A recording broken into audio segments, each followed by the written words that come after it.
Hello, I'm Walt Bartman, and I'm the founder and director of the Yellow Barn Studio, Glen Echo. And tonight we're going to have an interview with one of our instructors, Eric Westbrook. Eric's been teaching with me at the Yellow Barn for a number of years. He teaches figurative and landscape. He's a very well-known artist in the Washington area. He'll tell you a little bit about his background. I think you're going to find him to be a very interesting instructor that you may want to take classes with. So, hello, Eric. How are you doing tonight? Hi, Walt. I'm doing fine, thanks. Thanks for having me.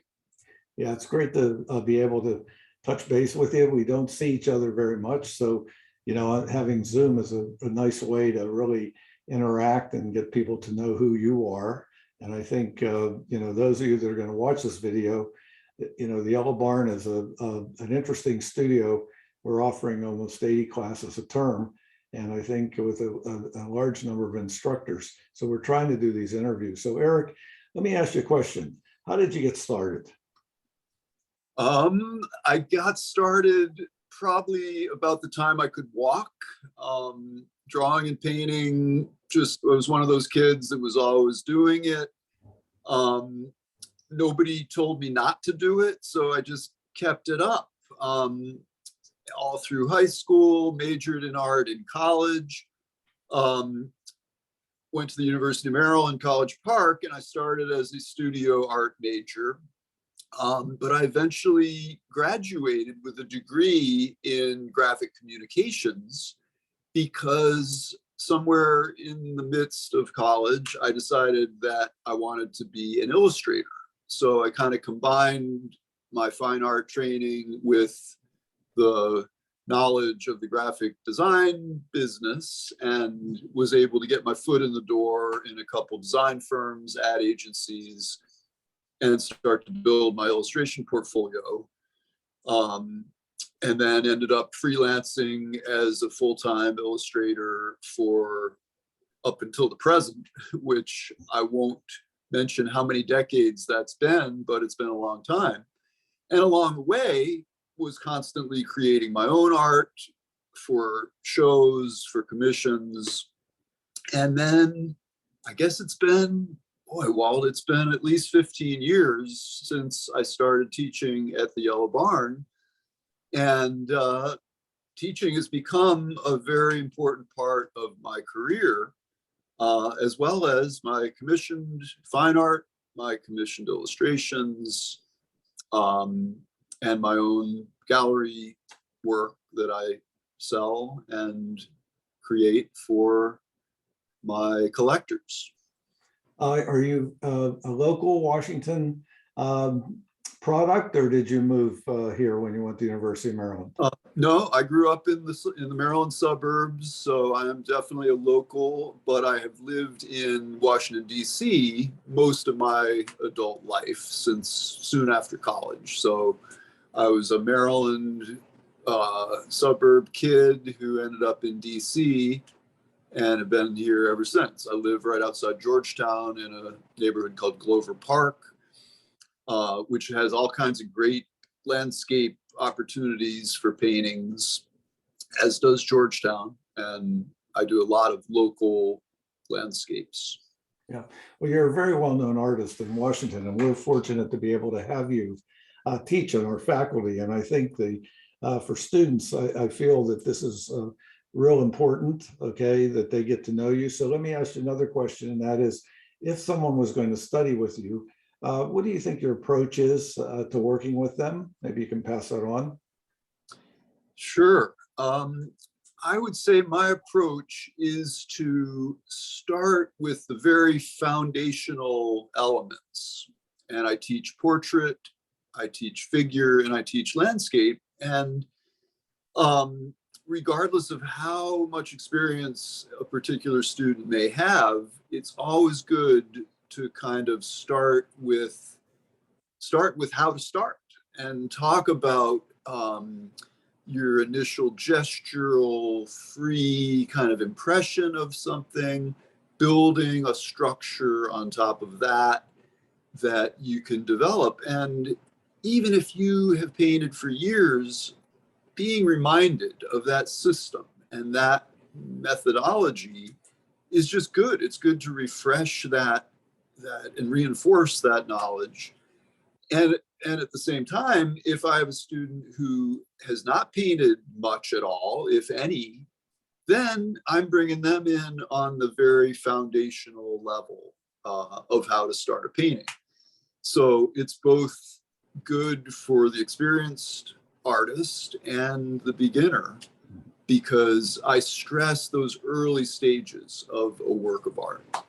Well, the students that study with you, I mean, all these years that you've been teaching at the Yellow Barn, your reputation, as to how they feel about you as an instructor. I mean, you're really one of our most popular instructors, and I think, your experience, if for the people who are watching tonight, you would have an opportunity to really work with someone who's really well known and can really pass on a lot of important things to you, and is easy to work with. Eric is really known that way, and I feel that's one of the advantages of studying with him.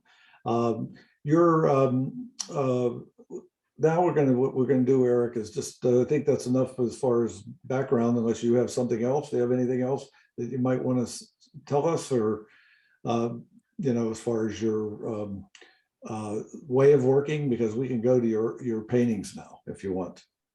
Sure. I was just going to add to that as far as my approach, just being having so many years of experience and just really enjoying the process of sharing what I know. And I talked about, the beginning of a painting, starting with fundamentals, but also all the little tricks of the trade that I have accumulated the knowledge of over the years. And I just enjoy passing that along. I don't want to keep it to myself. I like to share it. Yeah, and I think that's, one of your attributes. And I know that when I hire instructors, that's one of the things I really look for. Somebody can really communicate, their ideas to the people who are taking their classes. And you do that very, very well. So let's go ahead now and just take a look at some of your work. We're going to go and share a PowerPoint here.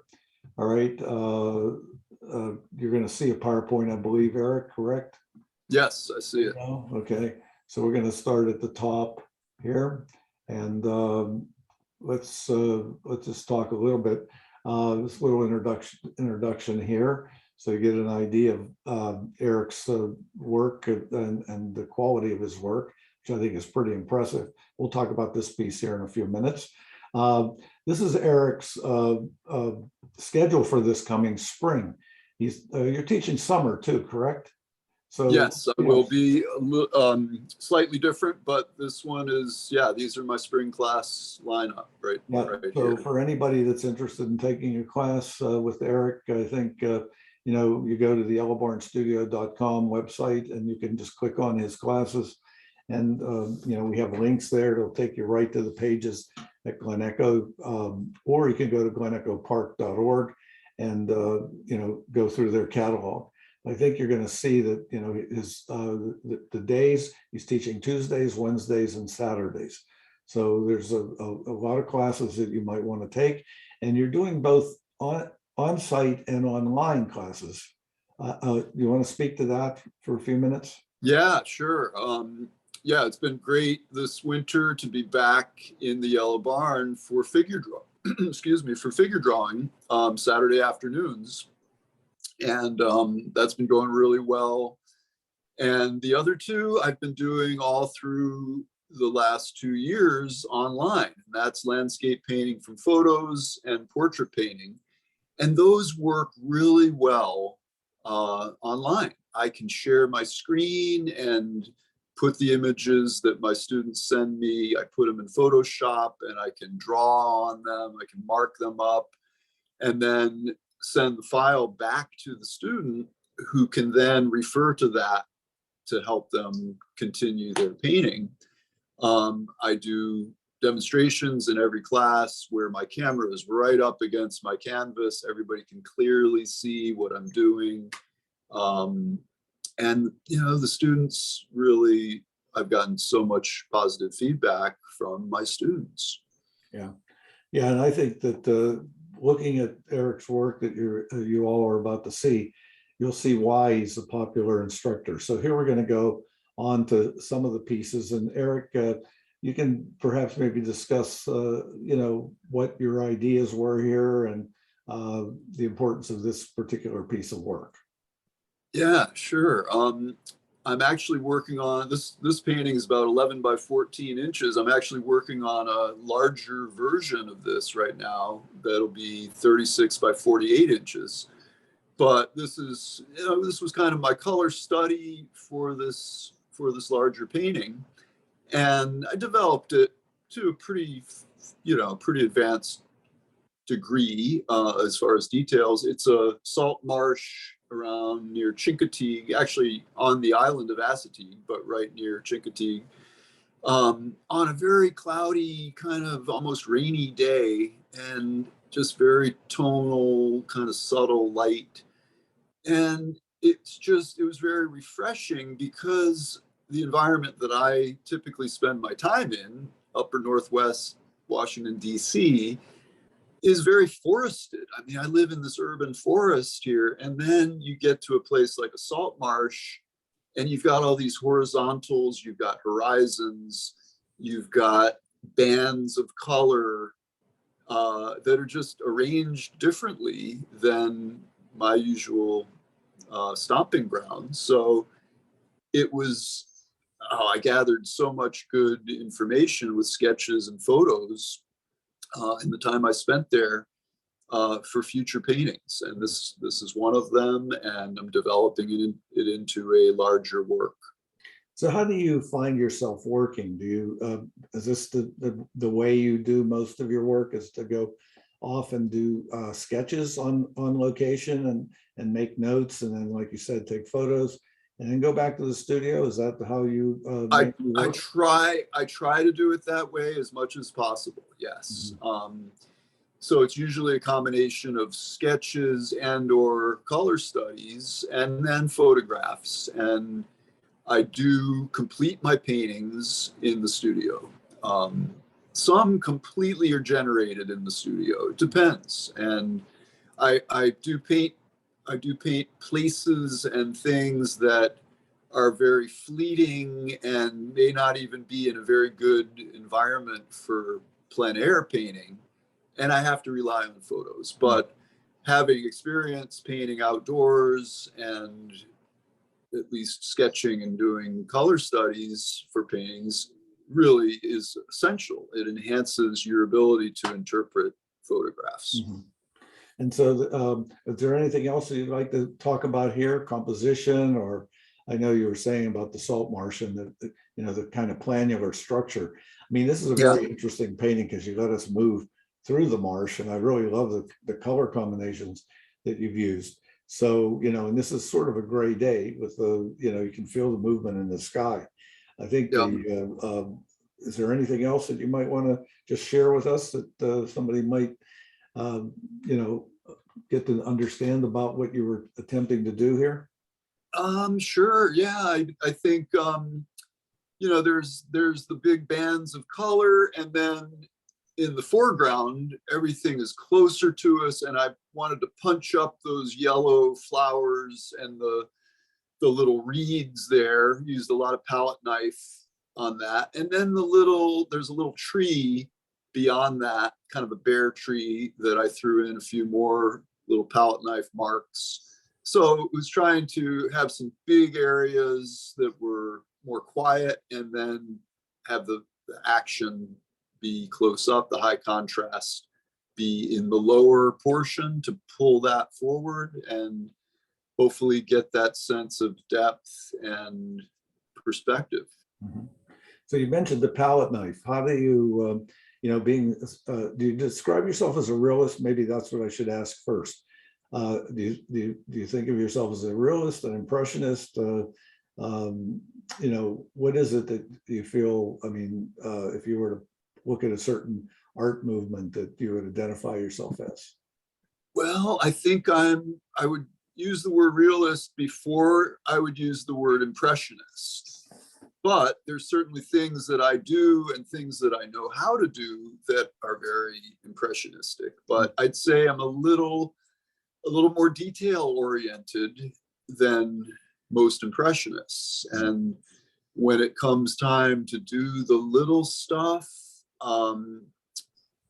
you know, the close-up details, I think a palette knife can be a really good tool for skinny twigs, branches, reeds, that kind of thing. And not only can you get more detailed with the edge of the palette knife than with most brushes, but it ends up being more spontaneous and less labored than if you tried to do it with a tiny brush. So I try to work as broadly as possible, but I do love detail, and I love to explore and show the viewer of the painting what I was seeing at the time. So in that way, I would definitely put myself in the realist category. Yeah, and very naturalist too. I mean, you really like Yeah. dealing with the nature, you know, so you get that feeling.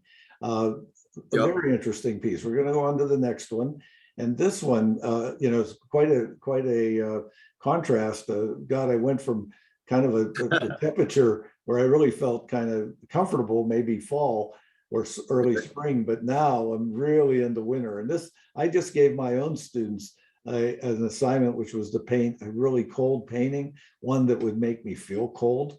This one makes me feel cold. This is a really good, you know, example of temperature. And you know, I'm thinking to myself, yeah, you really communicated this beautifully.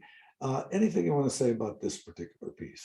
This is sort of your locale, right? This is what you're really familiar with more. Yeah, this is a stone's throw from where I live, in my neighborhood. And the title of this painting, I think, is a big part of it. It's called Short Day. And it was one of those days in January where there's snow and it gets dark early, and it was just one of those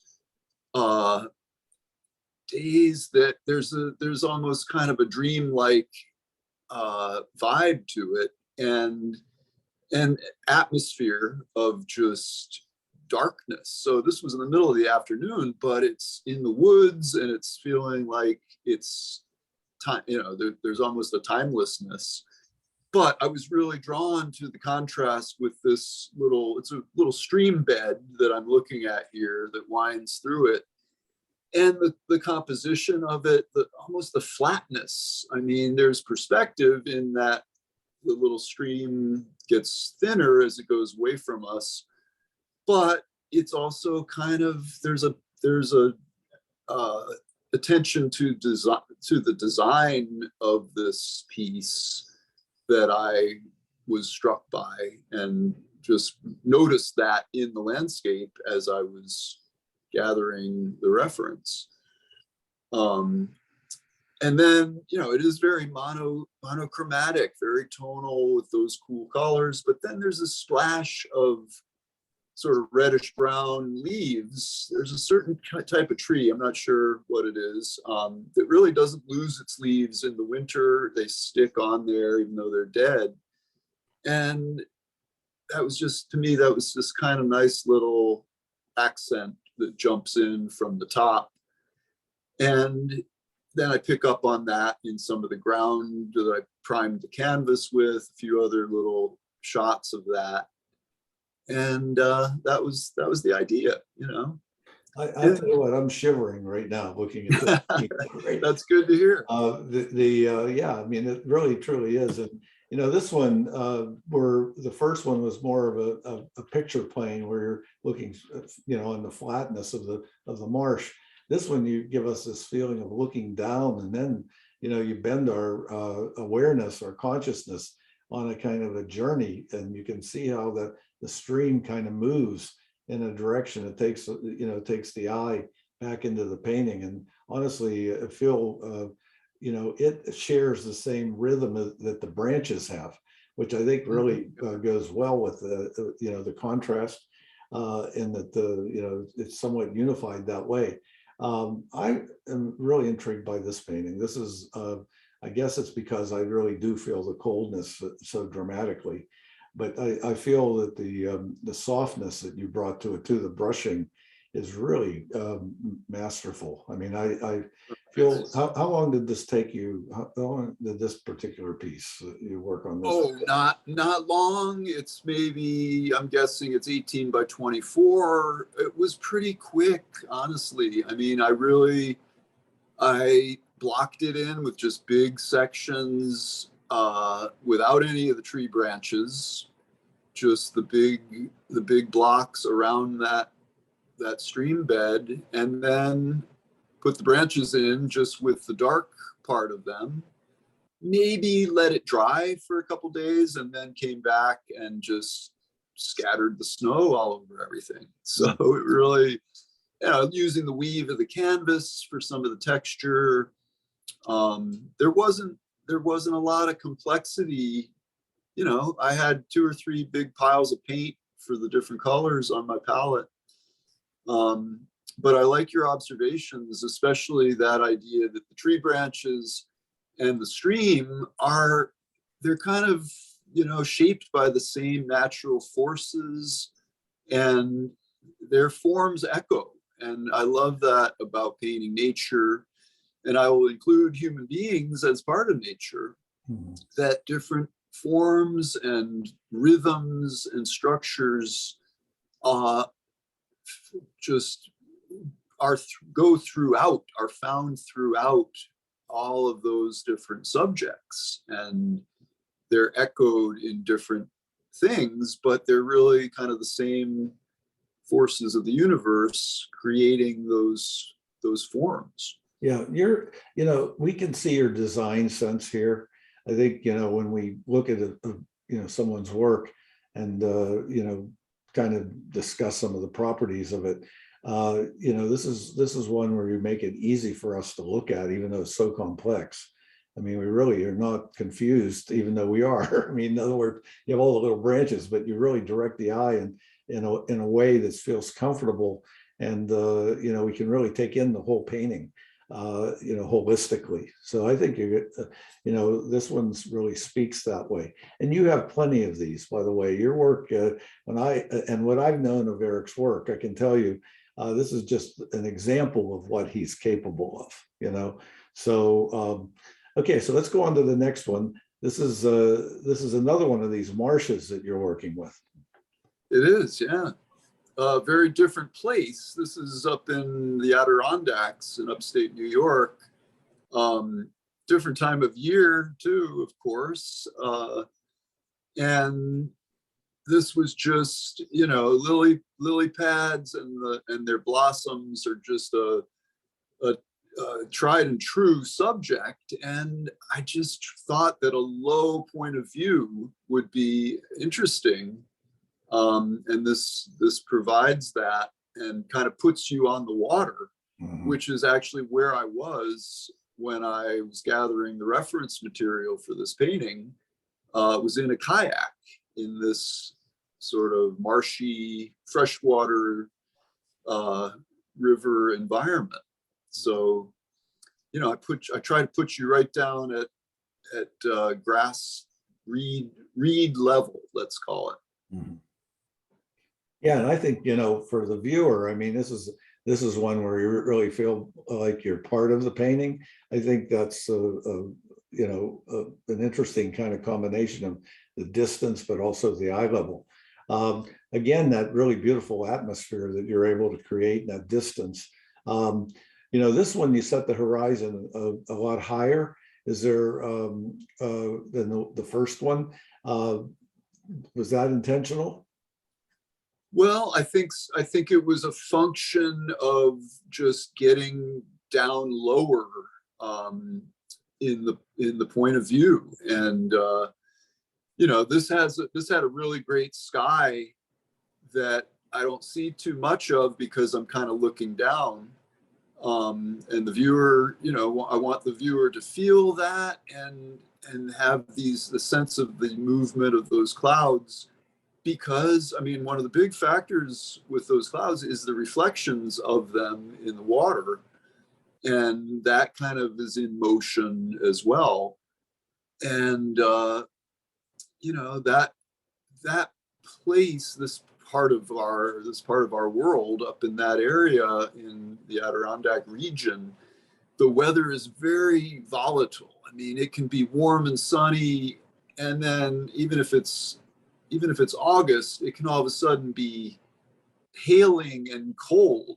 Hail could be coming out of the sky and you could be freezing.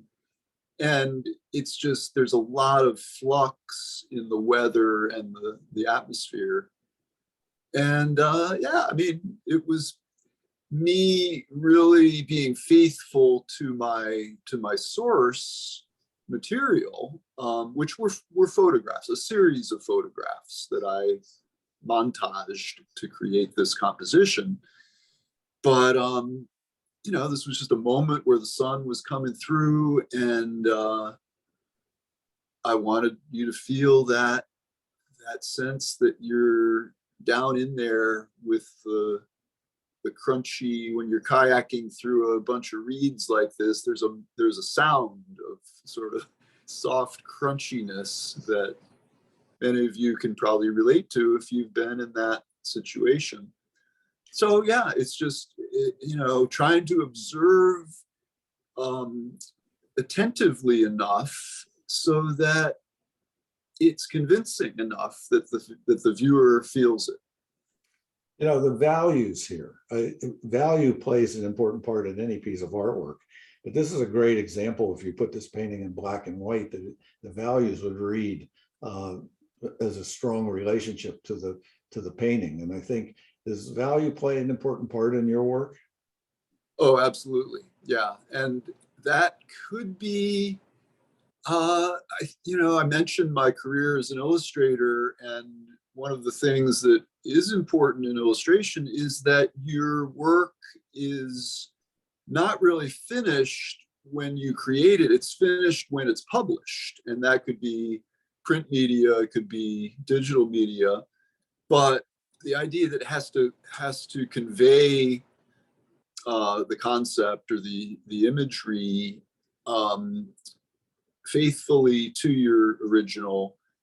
A lot of times contrast and values are super important. And I think my training and my career in that field, that could be one of the major ways in which it's influenced my fine art painting. Yeah, I had a background too in illustration, and I just remember the first time that I was asked to submit a painting for some publication, and they asked that it be in black and white in those days. All right, and of course, I never really had an opportunity to really put it in black and white, or at least think that way. So I went one day to photograph the work and realized, hey, I better get my values right, okay? Because it really was a surprise, okay? That's exactly what I'm talking about. Yeah, and I had many clients who they would, I would have to do a paint, and I would paint. I'd use paint, but it would be in black and white. And sometimes they would even do like a 2-color separation, and they would be able to add a color, but it wasn't 4-color. And you learn so much from all of everybody, from whatever experiences they've had in their career. And I think, it just made me very attentive to that. Yeah, and the people that are watching this video, you're getting a good idea of Eric's ability to design, his ability to draw, and I think his ability to compose. And he's able to make interesting work. So the next one, a real departure here. It's got a much more atmospheric kind of almost tactile feeling. I guess it's almost like sand-like it feels. It has a rougher surface. Do you want to speak to this one? Yeah, well, I'm glad you brought that up and included this one. This is actually done on a really rough weave burlap canvas, and this was kind of, painting on that stuff is something I always wanted to do, and enjoyed different paintings that I had seen that had used it. So this was kind of my pandemic experimental phase to do some paintings on this stuff. I figured, what the heck, let's mix things up a little bit. And I consciously let it, just because that canvas, it's so rough that just dragging a brush across it, the weave of the canvas kind of, well, it just naturally breaks up your edges.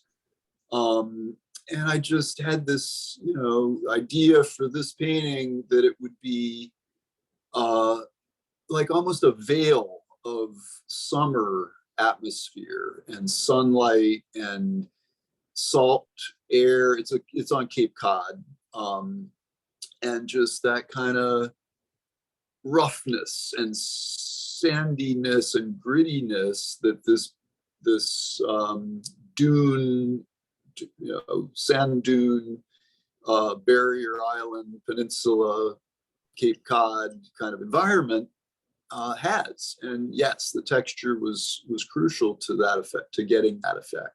Yeah, this has such an impressionist feel. So if we were to say, compare this painting to the others that we've seen, this has a much more, dissolved like feeling. Like you said, you can't make the edges too sharp and things like that because of the surface. Very intriguing painting. It almost feels like it's so immediate that we're there. All right. And I wonder, this wasn't done on the spot. You took this back to the studio. This was definitely done in the studio. And very much, I love kind of taking photographs and not manipulating them digitally, but manipulating them in my composition and moving things around and, playing with what I'm looking at and making it work in a painting. But yeah, one of the fun things about this was that it definitely kind of pushed me in a more just, I don't know, it just kind of took me out of focus a little bit. And I've done several more of these. You might have included a couple more tonight that we'll see, but I'm really enjoying it. It's almost a little bit of a subgenre of my work that I show, and it's proved to be pretty popular too with my collectors. Yeah, this is a real interesting one that way. It's sort of a departure. The tensions are much softer, and I think that that feeling is, it sort of has the same kind of feeling as the snow scene in a lot of ways. So point, yeah. Yeah, so we'll go on to the next one. This really speaks. This is one, when I look at your work, this is what I think of your work whenever I see work like this, because of your color. And you can be a colorist when you want to be, that's for sure. And I think this one speaks of that. So do you want to just tell us a little bit about the painting? Sure. Yeah, this is one of my favorite spots for gathering reference and sketching, and that is Dumbarton Oaks in Georgetown. And we're seeing a corner of the house. It's an autumn day, very sharp, clear sunlight. So I just really wanted to punch up the contrast and the shadows. And then you're up on a hill.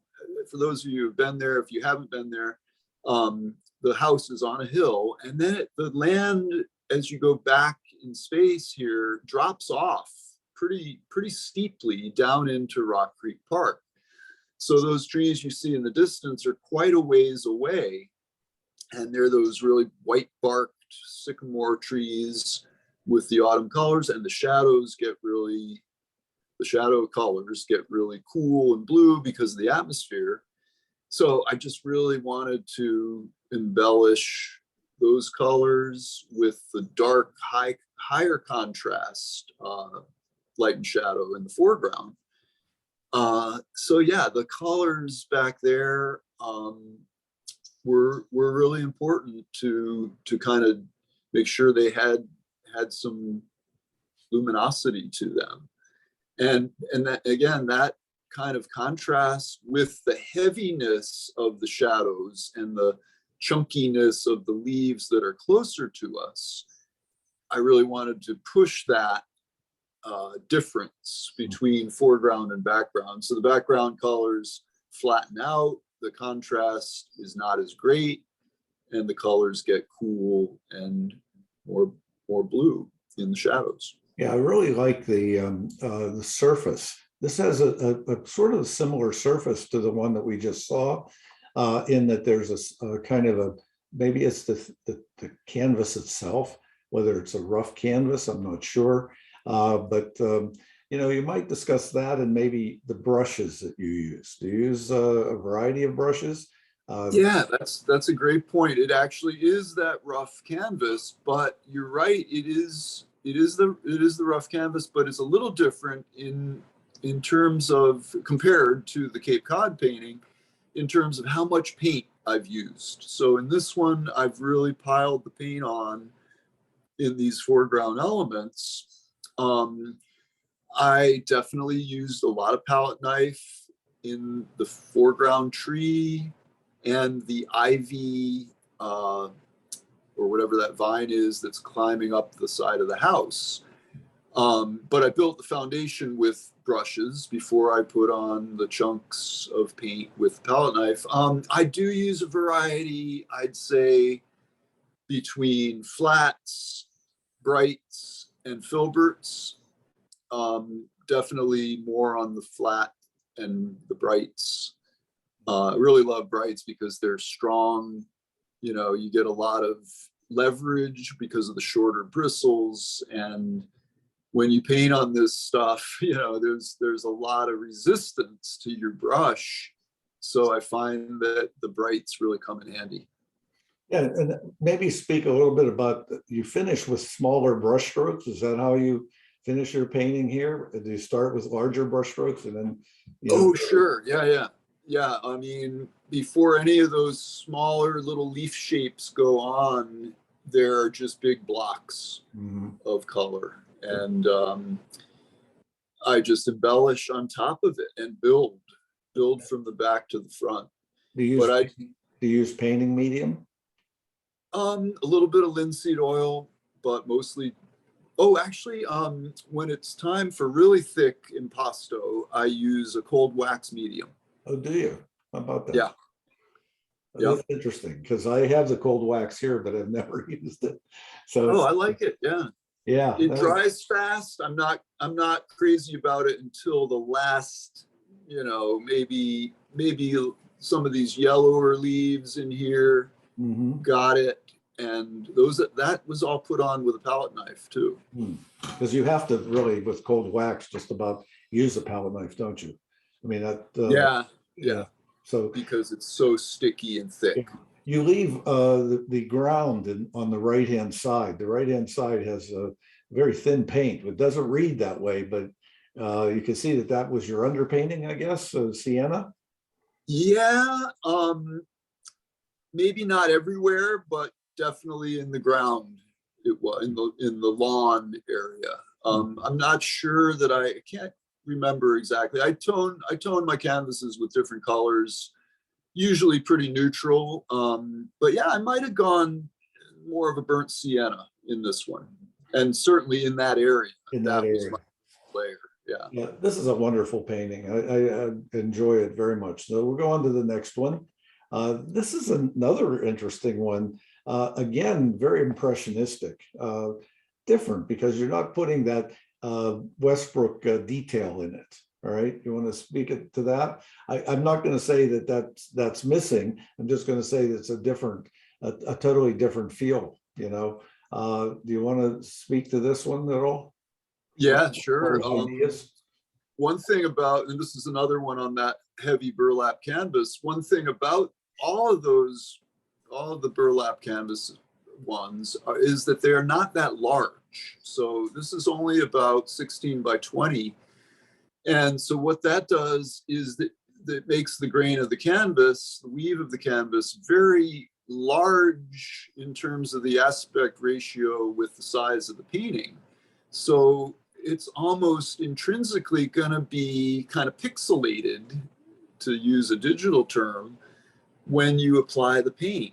And again, I think what I was striving to do with this series was to almost make it hard to do some of the detail that I like to do so much. Mhm. And, you know, try to do what I can with almost having my hands tied in a certain way, because I am using more of a, you know, a rough surface. And you can certainly see the palette knife, little chunks of paint scattered around, thick paint against thin paint. Just really, I think, again, I have to keep referencing the pandemic and the feeling that, what the heck, let's try some things, you Yeah. know, and it was fun. But And here you really do feel that the thick-thin relationship that you just mentioned. mhm, yeah, variety. And I talk to my students about this a lot, is having a variety of marks in your painting, different size brush strokes, different brush strokes going in different directions, things that liven up the surface of a painting and engage the viewer and make them want to linger and move around your composition. When you're making a painting like this, do you have a goal in mind? Is it something that, you know, like for instance, the emotionalism in the painting? Do you have, or are you looking just at the landscape, or are you looking at the atmosphere? What would be the goal of this particular painting? I think composition was really a big part of this painting. The movement that goes through it, and I think also it's not a bright sunny day particularly, so the color has to kind of glow from within. And you know, the sky's kind of overcast and cool. So that was part of it. I don't know that I gave too much conscious planning to that, but you know, when I have spent time in a place and then I'm painting in my studio, I am pretty good at recollecting what it was like to stand there Mhm, in person and try to get that across. mhm. But I think my driving idea with this one was the composition and the arrangement of color. Certainly the red versus green complementary color scheme was on my mind. You make this very interesting. It's what I'm intrigued by is the emotionalism in the dark shape. You know, you pull us Oh, yeah. to the almost you know, leafless branches that are there. They're hanging low over the water, and how you give us something to hold on to that, from my point of view, has a strong emotional quality. And I'm drawn into that dark space. So it intrigues me to look at this painting. I That's find, great. yeah, I find it really, really fascinating. When you Great to work on this burlap, do you prime it? Do you you know, do you size it? Do you prime it? What do you do? Or You does know, it? it is actually pre-primed with a clear gesso. When you buy a canvas like this pre-stretched, it's primed with a clear gesso. So you don't really have to, and it's a good thing too, because it would soak up your paint like a sponge. But what I have done is put a tone on it with acrylic first, and Mhm, then paint oil on top of that. mhm, So, and I do that often, that I will tone a canvas with acrylic and sometimes even do an initial block in with acrylics because it dries so mhm, fast. And I'm glad that we're talking about this because many of my students in both my landscape and portrait classes, many of my students work in acrylics. And I've had a lot of experience all these paintings are oils, but I've had a lot of experience with acrylics in my illustration career, as well as incorporating it into, helping me save time and do rough block-ins in the process of creating an oil painting. Yeah, this is important tonight for all those that are listening, because it really, Eric is really sharing some very important things. And I feel this is the kind of thing with these instructor interviews where you really do learn a lot about the instructor. And so this is great, Eric, right now. So let's go on to the next one. This is another beauty. These are the surface that you're working on really is quite, you're doing this in a way that, I would call these impressionistic. It's different. I think you're right that they are among the work that does lean in that direction for sure. Yeah. This feels like a V art in some respects, the pattern of shape that you have, a juxtaposition of color in that. Again, this intriguing drawing. You're really good at seeing and obviously drawing. I find this one to be a fascinating piece because of its color too. The greens are a little bit cooler, and it's interesting how they find their space in this painting. And greens are hard to work with, by the way. So that, I'm sure, right? So I think it's it's that kind of challenge. But you're very good at shape too. You can see how you really put the shapes together. Anything to say about this one that you can share with us? I like that you mentioned Vuillard, because the little bit of the idea of color vibration, where you have very different colors but that are close together in value, and you get a lively edge because it's harder to focus on it. I think there's a lot of that going on with those red trees on top of the green background. And that's something that Vuillard and his compatriots were really into. And I love that. And that's one of the things that I demonstrate and teach in my landscape class. But yeah, just the shadows that describe the twisting and turning and torque of these different branches in this tree. That's just something that always strikes me when I'm out in nature, is the beauty of that and how that explains how something grew. It's just something that we it's easy to take it for granted, but when you're obviously, of course, as you know, Walt, yourself, when you're an artist, these kind of things are what they're grist for your mill. And I think that's really what it's about, the play of light and shadow, the locking together of those different shapes. Yeah, it's really a beauty. And honestly, that vibration of the violet, I think, is really quite good too. Above, really comes down and, just illuminates everything. A really wonderful piece. And the calligraphic line is so natural. And that's so hard to do without making it feel unnatural, right? So you really captured that too. Is this Dunbarton Oaks, or where is this? This is another Dunbarton, very different season. This is a spring. You can see the dogwood blossoms back there. This was a springtime picture. Yeah, and that just when you go to these different gardens, they have such wonderful, unique, plants and trees and things like that. And this really speaks to that. All right. So then the next one. Now we get to your figure work. And this painting has always intrigued me, Eric. I love this painting, and for me, there's the transparencies are what really are interesting. How you play those against this figure, and just even the idea of how you put this figure in space. Obviously, I don't believe she was in a jungle when you painted her. It's sort of a superimposed conceptual painting. So maybe you can talk a little bit about this one. Yeah, well, I had a lot of fun painting this. This definitely harkens back to my illustration background, where so much is dreamed up and dreamlike in a way.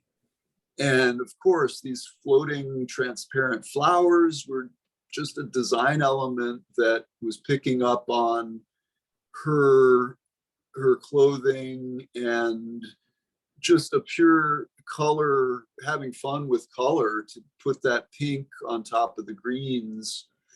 So it was a commission piece that I discussed with the client a lot of the ideas, and just really felt like there was a lot of room for imagination and experimentation, honestly, with it. And also, again, variety, tightly the tightly formed details in the face and the gradual the gradations of the skin values and colors, juxtaposed with a little more spontaneous execution of the background, the foliage, and even the hair, just not dwelling on that quite as much and really bearing down on the eyes, nose, and mouth, and playing with flattening things. I mean, I tried to keep the dress very graphic and then have the hand be more developed and three-dimensional. So I think that's something that I do like in a work of art is variety and cohesion in terms of things that are tying everything together. Yeah, So, but also certainly having thicks and thins, darks and lights, smooth and rough, all of those kind of dichotomies. how much did you stick with the plan for this one? Obviously, if you're doing it for commission, I've done commissions, and I can tell you, the customer always wants to change it, right? Even after you've painted it, you bring it to them. I had one who I had painted a figure in a painting, and then all of a sudden he wanted the figure to be his wife. All right. So it was like, okay, this is after we put the painting together, right? Obviously, she probably said, well, I want how about putting me in it, I guess. So it was, all of a sudden it changed everything. But here, did you have any of that, or did it go really smoothly for you? It went pretty smoothly. I developed a sketch stage that was all charcoal, just black and white mock-up in charcoal that showed everything that I was going to do. And I just had to, because I could have done a color sketch too, but I told him the pricing and everything would be better to just let me do a charcoal version and trust me on the color. And of course, you're taking a little bit of a risk because, as you say, there can be changes at the end. But I felt like the material that I was working from, that the client had seen, the clothing, for example, the bamboo idea, it was pretty clear that the colors would be close to what they turned out to be. But yeah, I always go through a sketch stage and make sure they sign off on that, and in fact structure my payments based on thirds and get the second third at the sketch stage. Yeah, you have to do that, that's for sure, right? Otherwise, things won't stop, right? Changes won't stop. I just find that it's a masterful piece, speaks well of what you're capable of doing. And this is one of the things I want everybody who's watching this video to understand. Eric's a true master at this, and he's made his living doing it, and he's really here to teaching at the old barn to pass on a lot of his ideas to you. So sign up for his classes, what I'm going to say. So the next one, this is sort of, we're going to move on a little faster now just because of the time. But here's one of your sketches, and you're teaching drawing on Saturdays. So I know this guy is Brian, all right? Yeah. So you're really good at likenesses. And so on Saturdays, anything talk about the Saturday class in the drawing? I'm really excited about it. I just wrapped up my first semester this winter of my my Saturday afternoon figure drawing class. And this wasn't done in that particular block of classes, but it was done in another class at the Yellow Barn. So this is right out of that playbook, and it's on toned paper. I think it was just regular craft paper, kind of like brown paper bag color, with charcoal, both vine charcoal and charcoal pencil, and then white chalk highlights with a chalk pencil. And that's one of the techniques that I demonstrate and teach in that class. Yeah, that worked out beautifully. And then the next one here, another gorgeous painting. I mean, I love these paintings, Eric. So, whatever you can share. Well, this one is fairly large, and when you shoot this is about 30 by 40. When you shoot a painting this large and scale it down on a screen, it's kind of the opposite of those burlap paintings, in that the weave of the canvas just disappears and it looks super polished and smooth, which, on the grand scale of paintings, it's certainly on the polished side. But I almost wish we had a super close-up detail of the surface, because you would see a lot of the same texture. It's just the ratio of texture to the size is reduced here. So honestly, I mean, I love this painting too, and I love painting like this, but it's sort of, I like to talk to my students about how much my process in painting one of those more impressionistic landscapes, and in painting something like this, how much those steps and procedure through the steps are the same for both of those styles. So it's all about how far you want to take it and your materials. So the burlap canvas versus a more fine portrait canvas certainly makes a difference. But again, the big things are the composition, the shapes of light and shadow. All those things need to be established and in place before the polish gets put on. And you planned this one out too. I believe that you had an idea to begin with, and you put the figure in space that feels natural and works as a design.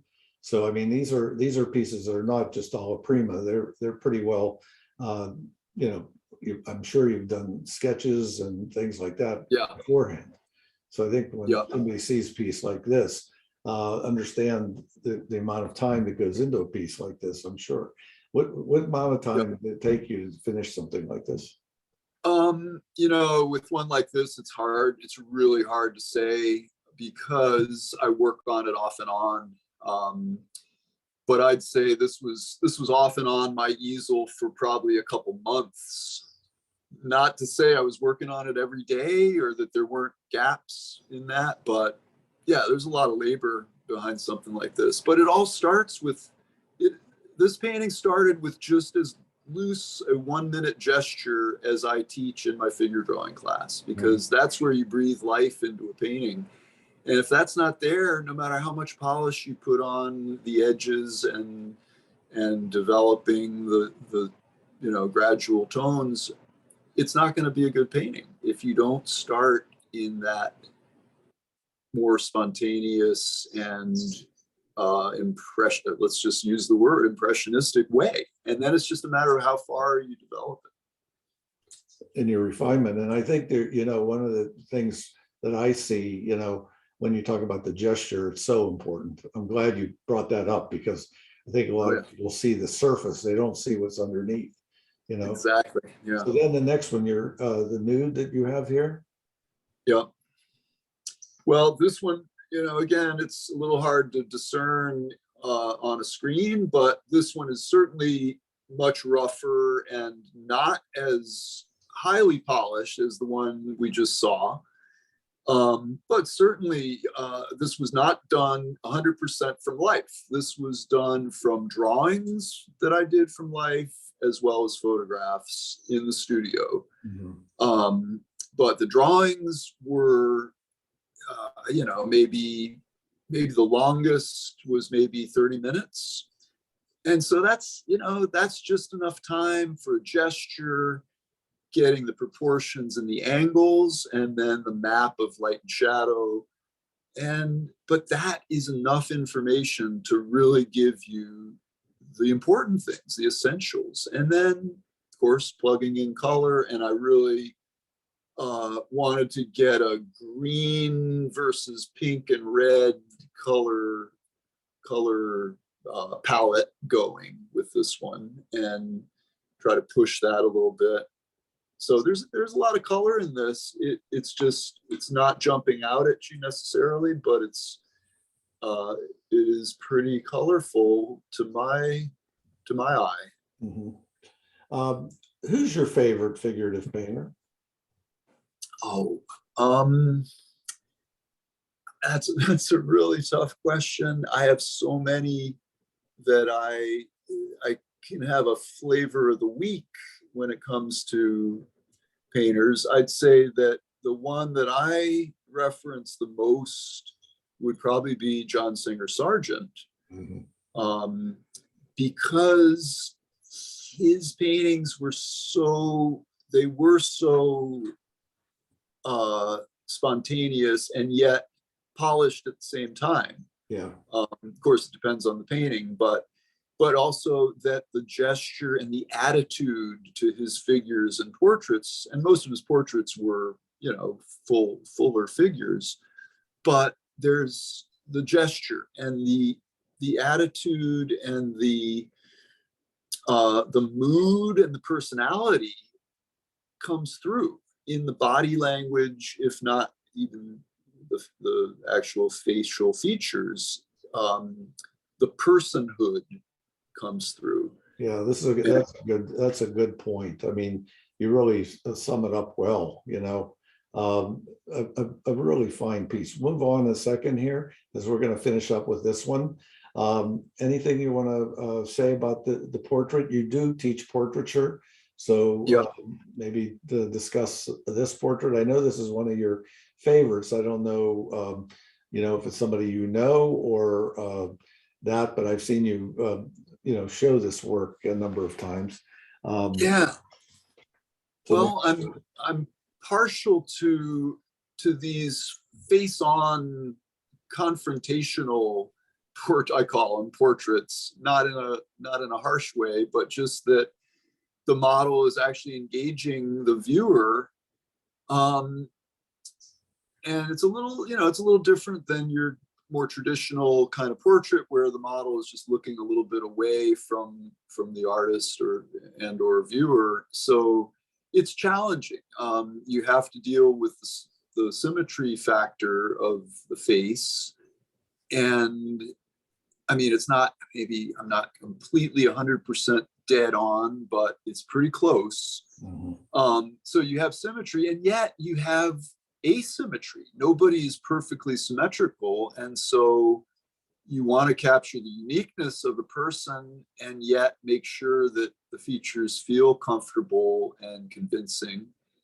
And this was part of a session with this model where a lot of it was more figure based, but then there's just this idea of, okay, just confront straight on and just look and draw from life, and then back it up with photos and execute in the studio. And a lot of it is just enjoying the colors. This particular model had some very cool skin colors, juxtaposed with some warm ones too, and just that shape, that locking together of the shadow shape versus the light shape, and kind of trying to get a timelessness, a universality with that kind of toga shawl. It's just a sheet drapery for the clothing, and just very trying to get to the essence and the elemental factor. So yeah, I do like this one. I've done a few other face on straight ahead portraits like this that I do like. Yeah, what's fascinating about this one, which I think is that there's a certain delicacy to the person. You really feel a softness, all right, both in the way you handle the color and, just the facial features. I feel that you really got yourself a really fine portrait here. And you've done many portraits. Believe me, folks, when you look at Eric's body of work, you're going to be surprised at what he's accomplished. I mean, he's been painting for, how many years do you think you've been painting now? I look back on my career, oh my God, Yeah, I mean, countless, let's just say. I mean, I was just thinking my first class at the Yellow Barn, which was acrylic painting, I think that was almost, I said 15, I think it was almost 20 years ago. Almost 20 years ago. I know you're one of the instructors that we, have had, and like you said, you build your following. You're really well known in Washington, and I think we're lucky to have you, Eric. Honestly, every time I think of you, I really think really highly of what you've accomplished in your career. So with that, let me go now. We're going to stop sharing the screen. We're going to go back to our little conversation here. Is there anything that you can say to the audience tonight that you might want to share here as we're closing up? Well, I would say that anyone who's looking to take a class that really delves into the subject matter, but also puts that subject, whether it's portrait, landscape, or figure, puts it in context with all art and with all nature. And kind of, I really do talk about how, regardless of the subject, there are continuing themes that go through the process of making art and the process of observing the world. So, I kind of like my paintings. I like a variety. I like to go from the big, broad subjects to the minutia of little technique things. I enjoy all of it. Yeah, well, we're fortunate. I think the audience here tonight. I just want to thank everybody for watching this video. And I know if you followed it all the way through to the end, you learned a lot. Okay, you learned a lot from a real true master.